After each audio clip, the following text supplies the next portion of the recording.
समाचार तटस्थ समाचार समाज बदल्ने हाम्रो अभियान। नमस्कार, म हुँ पूजा प्रकाश। यहाँहरू हेर्दै हुनुहुन्छ टाइम समाचार। सुरु गरौँ अहिलेको पहिलो खबर मध्य प्रदेश लोक सेवा आयोगबाट। मुख्यमन्त्री सतीश कुमार सिंहले लोक सेवा आयोग मध्य प्रदेशको 5औं वार्षिकोत्सवको अवसरमा शुभकामना दिएका छन्। जनकपुरधाममा शनिबार प्रदेश लोक सेवा आयोगको वार्षिकोत्सव अवसरमा शुभकामना सन्देश जारी गर्दै मुख्यमन्त्री सिंहले स्वच्छता, निष्पक्षता र पारदर्शितामा आधारित मूल्य मान्यता एवं मापदण्ड अनुसार सक्षम राष्ट्र सेवकको उत्पादन र उत्पादित कर्मचारीको भविष्य सुनिश्चित गर्न आयोगको महत्त्वपूर्ण भूमिका नै यसप्रति जनविश्वास रहेको उल्लेख छ। उनले जारी गरेको शुभकामना सन्देशमा भनिएको छ, मध्य प्रदेशको लोक सेवा आयोगले नियुक्ति, सिफारिस, बढुवा परामर्श आदिका लागि कानुन प्रदत्त दायित्व कुशलतापूर्वक निर्वाह गरिरहेको छ। प्रशासन यन्त्रमा गुणस्तर र चुस्तताको अपेक्षा गरिएको छ। सार्वजनिक प्रशासनलाई थप उत्तरदायी र जवाफदेही बनाउनु पर्ने छ। यस चुनौतीलाई प्रदेश लोक सेवा आयोगले अवश्य पनि सफलतापूर्वक पूरा गर्नेछ।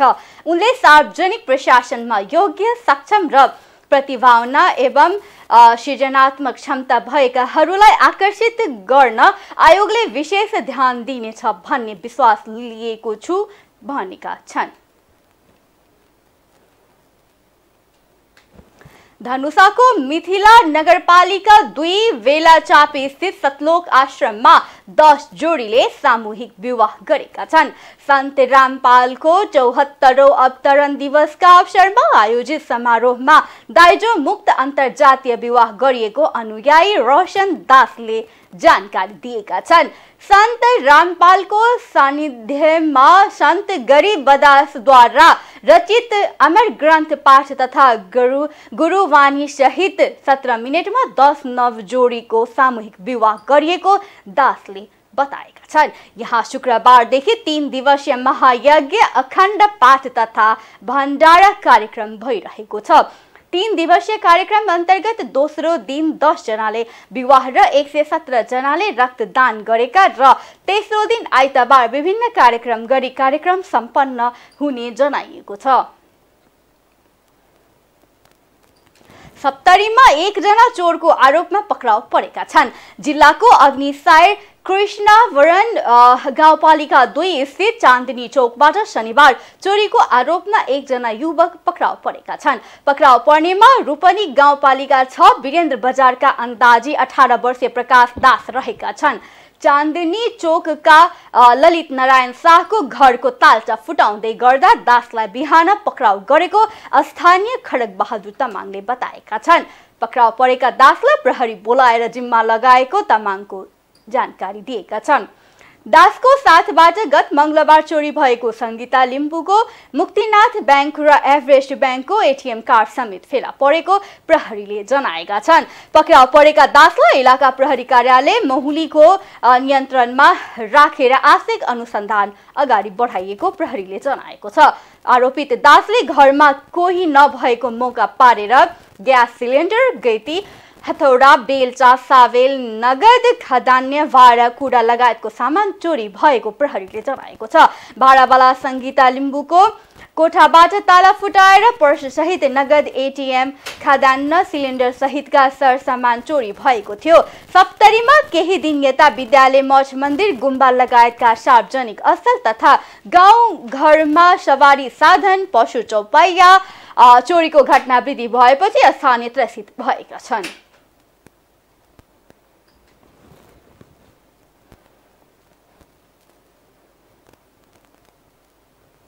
ऊर्जा, जलस्रोत तथा सिंचाई मन्त्रालय अन्तर्गत बागमती मनुष्यमारा झाज सिंचाई व्यवस्थापन कार्यालय करमैया सर्लाहीको स्वामित्वमा रहेको 7 कठा सरकारी जमिन अतिक्रमणको चपेटमा परेको छ। स्थानीय हरिनारायण झाका छोराहरूले उक्त जग्गा आफ्नो रहेको दाबी गरेपछि सो कार्यालयले जमिनको सुरक्षाको माग गरेको हो। सर्लाहीको साबिक गाविस सुन्दरपुर चौहडवा 8 हाल भरथवा नगरपालिका 13 स्थित किता नम्बर 1, 185 र 188 को 7 कट्ठा जमिनमा स्वर्गीय झाका छोरा गंगाधर झा, प्रमोद झा, चन्द्रमोहन झा, चन्द्रवंशी झा र राजवंशी झाले आफ्नो भनी दाबी गरिरहेकाले विवाद उत्पन्न भएको कार्यालय प्रमुख रामदुलारी शरण भगतले जानकारी दिएका छन्।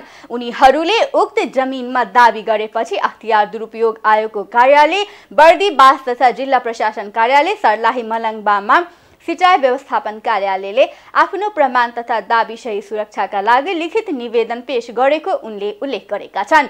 रु 3 करोड मूल्य बराबरको सो जमिन विक्रम सम्वत 2040 मा मन्त्रालयले सिंचाई कार्यका लागि मुआब्जा वितरण गरेर अधिग्रहण गरेको थियो। जमिनको मूल्य बढेपछि 40 वर्षपछि उक्त जमिनमा विवाद सुरु भएको स्थानीय बताउँछन्।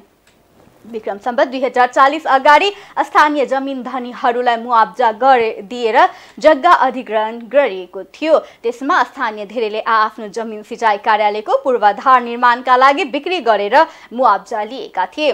सोही क्रममा स्वर्गीय हरिनारायण झाले पनि बिक्री गरेका कार्यालय प्रमुख भगतले बताउँदै विक्रम सम्वत 2050 मा बागमती नदीमा आएको बाढीले सो कार्यालयका सम्पूर्ण कागजात नष्ट भएको जानकारी दिए।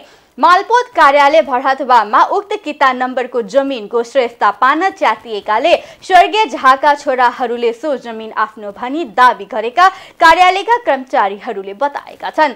विवाद समाधानका लागि नापी कार्यालय भरहतवाको नापी टोली, सशस्त्र प्रहरी र नेपाल प्रहरीका साथै स्थानीय जनताको भेलाले सो जमिनका सम्बन्धमा मुचुल्का तयार गरेको छ। सुक्रममा 100 बढी स्थानीय जल उपभोक्ता र सिंचाईका पुराना कर्मचारीको उपस्थिति थियो। मुचुल्का तयार गर्ने क्रममा उपस्थितिले उक्त जमिन सिंचाई कार्यालयको रहेको लिखित पत्रमा हस्ताक्षर गरेका प्राप्त विवरण निवेदनमा जनाइएको प्रमुख भगतले जानकारी दिएका छन्। अधिग्रहण भएको जमिनमा निर्मित जस्ता पाताको छानाले छाएको 2 तले इटा लगाएको जीर्ण पक्की घर र गाई कोठा प्रमाणका रूपमा रहेको जनाइएको छ। स्वर्गीय झाका छोराहरूले उच्च अदालत जनकपुरमा आफ्नो जमिन भएको दाबी गर्दै मुद्दा दायर गरेका छन्। साथै मालपोत कार्यालय भरहतवामा पनि आफ्नो हो भनी निवेदन दिएको मालपोत कार्यालयले जनाएको छ। सिंचाई आयोजनाको निर्माण 2039-40 देखि सुरु भई विक्रम सम्वत 2044 देखि 2045 मा कार्यान्वयनमा आएको थियो। कार्यालय अन्तर्गत हिरापुर ब्यारेज, मनुसमारा सिंचाई प्रणाली प्रथमबाट 2800 हेक्टर तथा मानपुर ब्यारेज, मनुसमारा सिंचाई प्रणाली दोस्रोबाट 3200 हेक्टर जमिनमा सिंचाई सुविधा पुर्याउँदै आएकोले कार्यालय प्रमुख भगतले जानकारी दिएका छन्। उनका अनुसार उक्त सिंचाई आयोजनाबाट 6700 परिवारका 50,000 जनता लाभान्वित भएका छन्। आयोजनाको निर्माणले हाल 40,244 मेट्रिक टन खाद्यान्न उत्पादन सुरु भएको भगतले जानकारी दिएका छन्। खानेपानी मन्त्री प्रदीप यादवले वीरगञ्ज र आसपासका क्षेत्रमा देखिएको खानेपानीको समस्या समाधान गर्न सरकार प्रतिबद्ध रहेको बताएका छन्। आइतबार जनता समाजवादी पार्टी जसपा वीरगञ्ज महानगरपालिका 16 एकाइ समितिले यहाँ आयोजना गरेको कार्यकर्ता भेटघाट कार्यक्रममा मन्त्री यादवले जनतालाई स्वच्छ खानेपानी पुर्याउनु सरकारको पहिलो प्राथमिकता रहेको उल्लेख गरेका छन्। विद्यमान खानेपानीको समस्या दीर्घकालीन रूपमा समाधान गर्न मन्त्रालयबाट प्राथमिकताका साथ योजना अघि सारेको उनले बताए। पानीको समस्याले जनतालाई शासित भइरहेको छ। यो विषयमा सरकार गम्भीर छ। दीर्घकालीन समाधानका लागि योजना बनाइरहेका छौं, मन्त्री यादवले भनेका छन्। हामीले यो विषयमा ध्यान केन्द्रित गरेका छौं र शीघ्र समाधान हुनेमा प्रतिबद्ध छौं। जनताको आशा र अपेक्षालाई सम्बोधन गर्न आगामी दिनमा थप प्रभावकारी योजनाहरू अघि बढाइने मन्त्री यादवको भनाइ छ। जसपाका उपमहासचिव समेत रहनुभएका मन्त्री यादवले पार्टीको नीतिगत निर्देशनका आधारमा जनताको सेवा र कल्याणमा आफू निरन्तर सक्रिय रहेको बताएका छन्। जसपाले आगामी चुनावमा जनताको समर्थन पाउन सक्ने गरी संगठनलाई सुदृढ बनाइने उनको भनाइ छ। कार्यक्रममा वीरगञ्ज महानगरपालिकाका नगर प्रमुख राजेश मानसिंहले स्थानीय विकास र जनसेवामा आफ्नो पूर्ण समर्पण रहेको बताएका छन्। उनले भने वीरगञ्जको समृद्धि र विकासका लागि आफैसँग सबै कर्मचारी निरन्तर क्रियाशील छौं। जनताको समस्या समाधान गर्न हाम्रो पहिलो प्राथमिकता हो। नगर प्रमुख सिंहले पार्टीको साझा उद्देश्यलाई साकार बनाउन कार्यकर्ता सबै एकतामा बाँधिएर जनताका आवश्यकतामा केन्द्रित भई काम गर्नुपर्नेमा जोड दिएका छन्। कार्यक्रममा जसपा वीरगञ्ज महानगर समितिका सचिव फरिद आलम, जिल्ला सदस्य लालदेव यादव, यसैगरी वडा एकाइ समितिका अध्यक्ष अरुण यादव, सचिव श्याम सुन्दर चौरसिया तथा माजिद मिया, मुस्तफा आलम, खलीम मिया, प्रभु चौरसिया, शमसुल हक मिया, आशिक आलम लगायत स्थानीय नेता र कार्यकर्ताको सहभागिता रहेको थियो। नेकपा माओवादी केन्द्रका अध्यक्ष एवं पूर्व प्रधानमन्त्री पुष्पकमल दाहाल प्रचण्डले संविधान संशोधनको विपक्षमा आफूहरू नरहेको बताएका छन्। विराटनगर विमानस्थलमा आइतबार बिहान पत्रकारसँगको भेटघाटमा उनले संविधान संशोधनको नाममा जनताको हक अधिकार र प्राप्ति उपलब्धिलाई मास्ने काम माओवादी पार्टीलाई सह्य नहुने धारणा व्यक्त गरे। उत्पीडित वर्ग र समुदायका उत्थानका लागि ल्याइएको समानुपातिक एवं समावेशी व्यवस्था हटाउने भन्ने कुरा कदापि मान्य नहुने भन्दै अध्यक्ष दाहालले माओवादीले सुरु गरेको जनयुद्धबाट नै मधेसी, दलित, मुस्लिम, आदिवासी र जनजातिको अधिकार स्थापित भएको स्पष्ट पारे। भ्रष्टाचार एवं बिचौलियालाई कारबाही प्रक्रिया सुरु गरेपछि आफ्नो नेतृत्वको सरकार सत्ताबाट बाहिरिनु परेको उल्लेख गर्दै अध्यक्ष दाहालले भने, माओवादी पार्टी सत्ताबाट बाहिरिएपछि देशव्यापी रूपमा पार्टीको संगठन विस्तार, सुदृढीकरण र पुनः निर्माणमा गर्न पार्टीलाई अवसर प्राप्त भएको छ। पार्टी सुदृढीकरण अभियानमा साथ दिन सबैसँग अनुरोध गर्दछु। बहुमतका नाममा जथाभावी गर्ने छुट कोही कसैलाई पनि नरहेको स्पष्ट पार्दै अध्यक्ष दाहालले मुलुक र जनता विरोधी काम नगर्न सरकारलाई खबरदारी गरेका छन्। पश्चिम तराईका थारू समुदायले आज अटवारी पर्व मनाउँदैछन्। यो पर्व आइतबार मनाइने हुनाले अटवारी भनिएको हो। महाभारत कालमा पञ्चपाण्डव मध्येका भीमले वनवासका बेला प्रदर्शन गरेको बहादुरीको स्मरणमा भीमको पूजा गरी अटवारी पर्व मनाउन सुरु भएको कैलालीको घोडाघोडी नगरपालिकाका नगर स्तरीय भनमनसा कार्य समितिका अध्यक्ष बुद्धराम चौधरीले जानकारी दिएका छन्। अटवारी पर्व भाद्र कृष्ण अष्टमी पछिको दोस्रो आइतबारका दिन मनाइन्छ। वहाँका अनुसार आइतबारी विशेष गरी 2 दिन मनाउने गरिन्छ। यो पर्वमा दाजुभाइले दिदी बहिनीका लागि व्रत बस्ने चलन छ। शनिबारको राति भिन्सरिया दर भात खाने चलन छ। आज पहिलो दिन दिनभर व्रत बसेर फलफूल र रोटीका परिकार बनाउने गरिन्छ भने दोस्रो दिन भोलि बिजोडी थरीथरीका तरकारी लगायत खानेकुरा पकाइन्छ। व्रत लिएर बेलुका पूजाको काम सकिएपछि छोरी दिदी बहिनीका लागि छुट्याइने खानाको परिकारलाई अग्रासन दिने भनिन्छ। त्यही परिकार लिएर दाजुभाइ विवाहित दिदी बहिनीलाई भेट्न उनीहरूकै घर जान्छन्।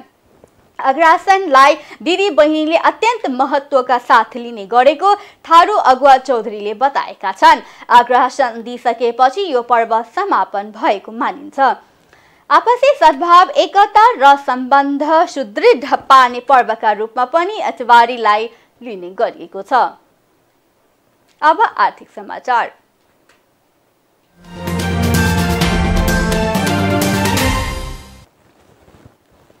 नेपाल राष्ट्र बैंकलाई कानूनले नै स्वायत्त संस्थाका रूपमा अधिकार दिए पनि सरकारले यस विपरीत हुने गरी कानून बनाउन प्रस्ताव गरेको छ। बैंकिङ कसुर तथा सजाय ऐन 2080 संशोधन विधेयकमा सरकारले चेक अनादर सम्बन्धी कार्यविधि बनाउन राष्ट्रिय बैंकले अर्थ मन्त्रालयको परामर्श दिनुपर्ने व्यवस्था प्रस्ताव गरेको हो। उक्त प्रस्तावलाई संघीय संसदको अर्थ समितिले बिहीबार सामान्य संशोधन गरेर पारित गरेको छ। यो प्रावधान राष्ट्रिय बैंकको स्वायत्त विपरीत छ।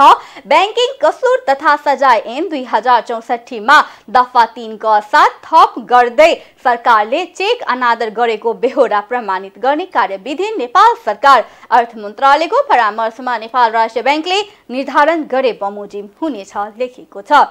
समितिमा बिहीबार सुरु भएको दफावार छलफलको क्रममा सांसदहरूले यो व्यवस्थाले राष्ट्रिय बैंकको स्वायत्त हनन हुने बताए पनि सामान्य संशोधन गरी पारित भएको छ। अर्थ समितिले पारित गरेको विधेयकमा चेक अनादर कार्यविधि बनाउन अर्थ मन्त्रालयको परामर्श लिनुपर्ने प्रावधान गरिएको छ।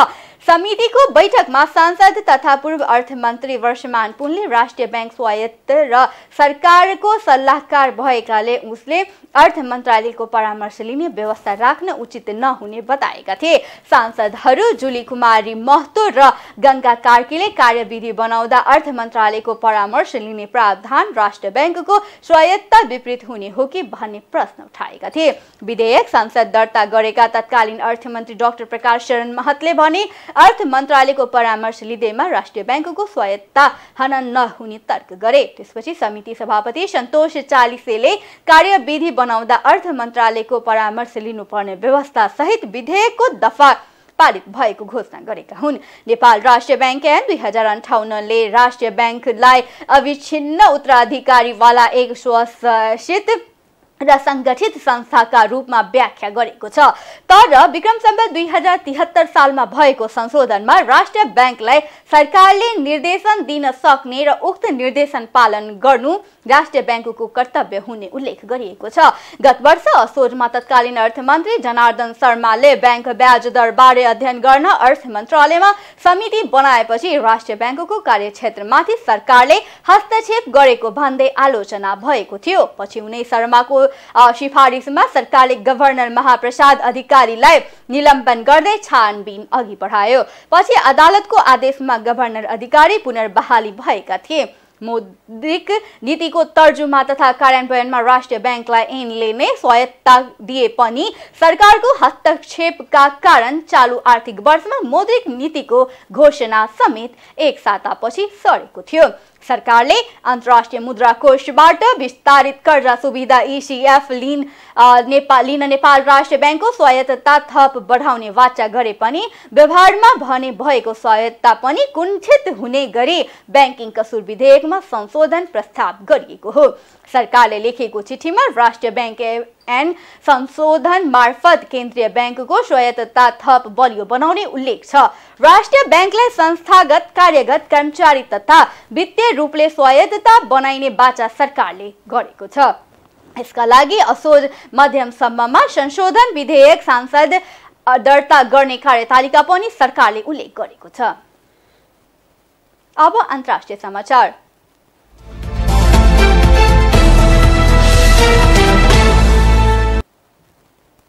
भारतीय मणिपुर राज्यमा पूर्व मुख्यमन्त्रीको घरमा रकेट आक्रमण भएपछि फेरि हिंसा भड्किएको छ।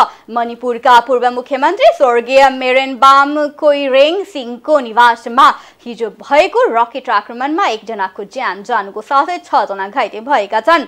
त्यसपछि आज भएको 2 छुट्टा-छुट्टै गोलीकाण्डमा 5 जनाको ज्यान गएको भारतीय सञ्चार माध्यमले जनाएका छन्। संदिग्ध पहाडी लडाकुले घरमा सुतिरहेका एक वृद्धलाई गोली हानेर हत्या गरेका छन्। वृद्धको हत्यापछि जिरीबाममा कुकी र मेइतेई समुदायबीच गोली हानाहान भएको थियो, जसमा 4 जनाको ज्यान गएको छ। इम्फालमा रहेको मणिपुर राइफल्सको मुख्यालयमा पनि भिडले आक्रमण गरेको छ। जातीय विभाजनका कारण झण्डै 1 वर्ष अघि मणिपुरमा हिन्दू मेइतेई बहुमत र इसाई कुकी समुदायबीच हिंसा सुरु भएको थियो। मेइतेई र कुकी समुदायबीच जमिन र सार्वजनिक रोजगारीका लागि भएको विवाद बीच राजनीतिक लाभका लागि स्थानीय नेताले जातीय विभाजन बढाएको आरोपमा मानव अधिकारवादी समूहले लगाएका छन्।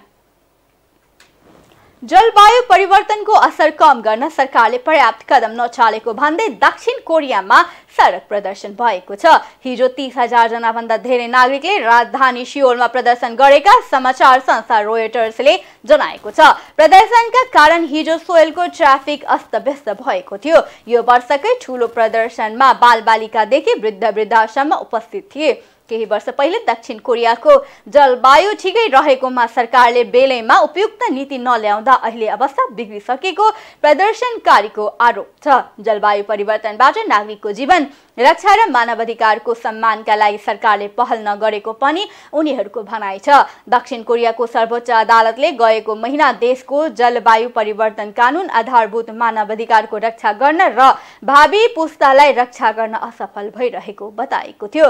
सन् 2050 सम्म कार्बन उत्सर्जन शून्यमा झार्ने लक्ष्य राखेको दक्षिण कोरियाले यसलाई पूरा गर्ने गरी काम गरेको छैन। दक्षिण कोरिया संसारका 20 वटा ठूला अर्थतन्त्रको समूहमा अस्ट्रेलियापछि सबैभन्दा ठूलो कोइला प्रदूषक हो। त्यहाँ नवीकरणीय ऊर्जाको प्रयोग निकै कम मात्र भइरहेको छ।